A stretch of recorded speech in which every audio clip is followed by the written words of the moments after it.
All right, now for hanging the clock, I will be sending along a screw, this one here, with a large head on it.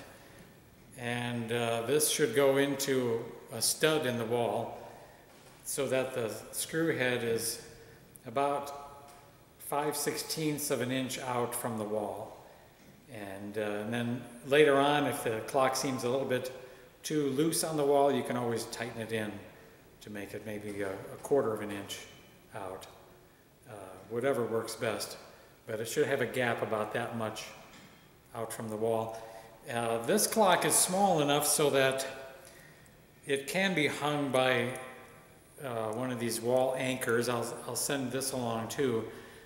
This bolt, pre-drill a hole, pound this in, and then you tighten up the bolt here so that these spread inside the wall.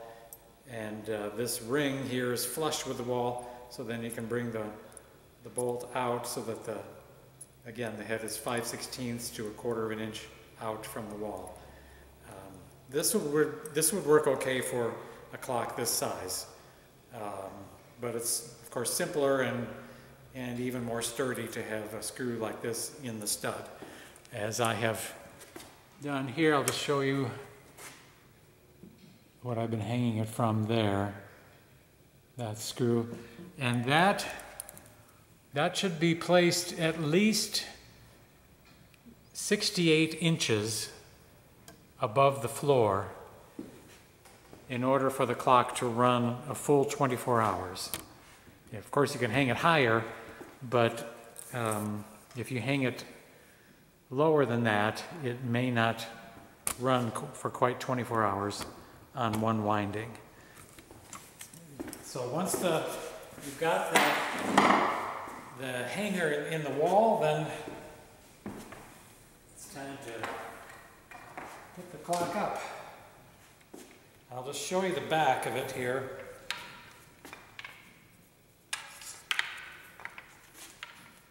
It hangs from this kind of keyhole shape here, so that the screw goes in the large part and then the clock slips down and it locks tight on the wall. I'll just show you how that works now.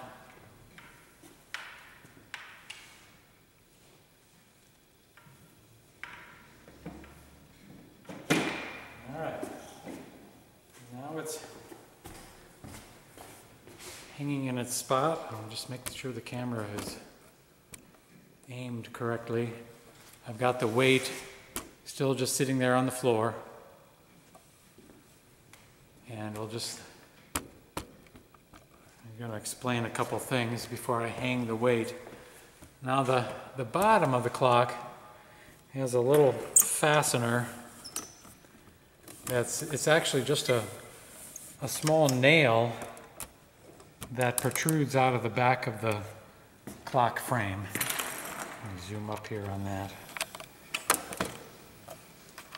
There you can see it. Oh, sorry. There we go. And then, so this nail has this protective piece of wood on it just to keep the nail from scratching up the wall surface. So once the clock is positioned, once you have the bottom positioned where it should be, then that nail just gets pushed into the wall, and that keeps the clock from turning like this. And I'll get things set up a little bit more, and then I'll show you how you determine the position of the clock. We'll just bring the camera back here again.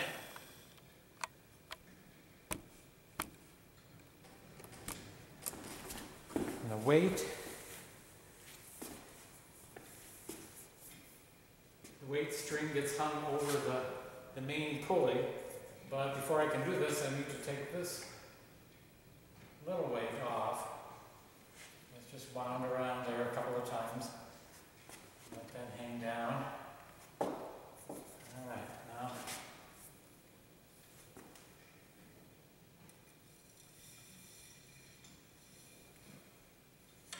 Okay.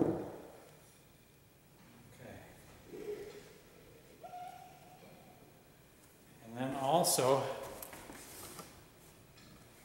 I've got another string holding the pendulum in place so it stays in the position it needs to be in.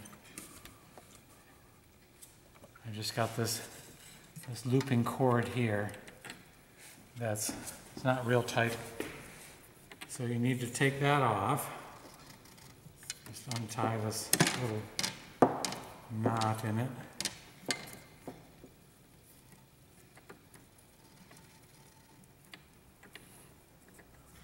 Okay, got that off. Also, now these legs on the pendulum that hang down, these levers, need to be positioned. The upper one like that, and the lower one you can see is hanging below the rim of the wheel. So I just need to pull it back like that and get it out from behind that wheel. So it lays on the wheel like that. That's the correct position for it. All right, now the pendulum is hanging freely.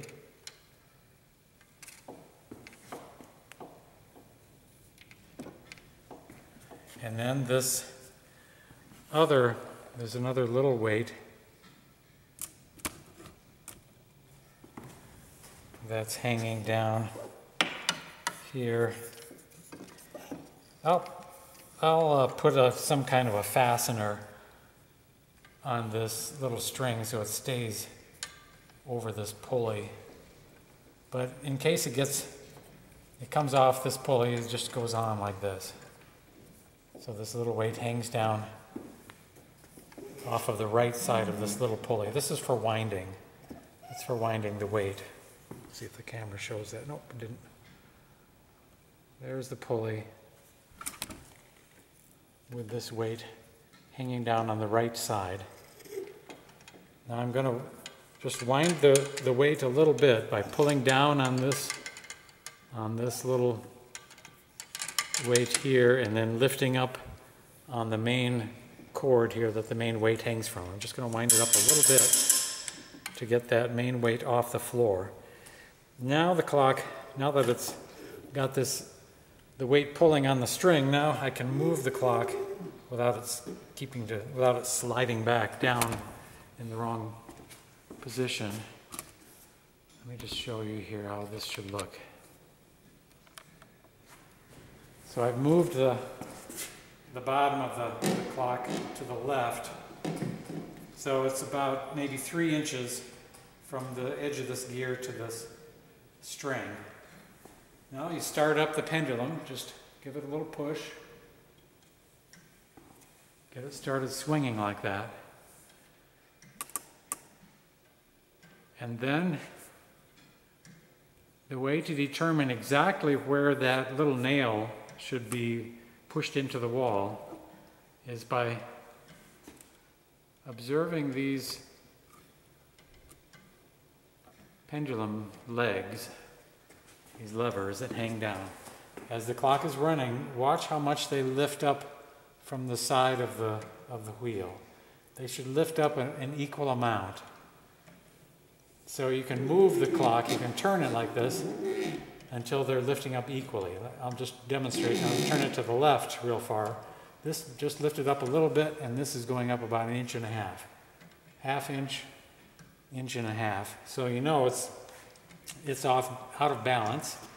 So I'm just going to move it to the right now, towards that wider gap. But if I move it too far, now way up here, I'm just barely releasing on the other side. You can see the imbalance. This one lifts way up high, this one only lifts up less than 1/2 inch. So I'll turn it back to the left again until these are lifting up an equal amount.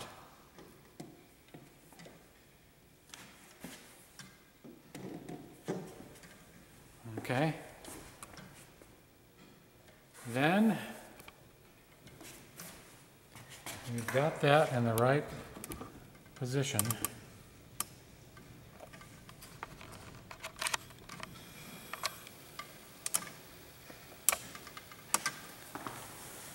Now I'm just going to carefully pull the bottom of the frame away from the wall, but keeping it in the same position. Kind of wiggle this piece of wood to get it off. All right. I'm just going to look one more time at these levers to make sure they're lifting an equal amount. Okay, now we're ready to just push that into the wall. Now the bottom can't move like it was. It can't slide from side to side the way it was doing before. So bring the camera way back so you can see the whole clock and how it should look.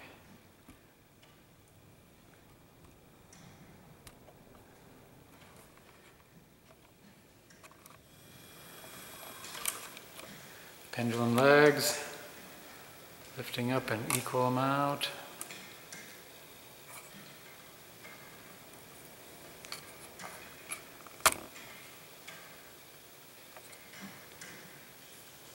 Yeah, that looks good.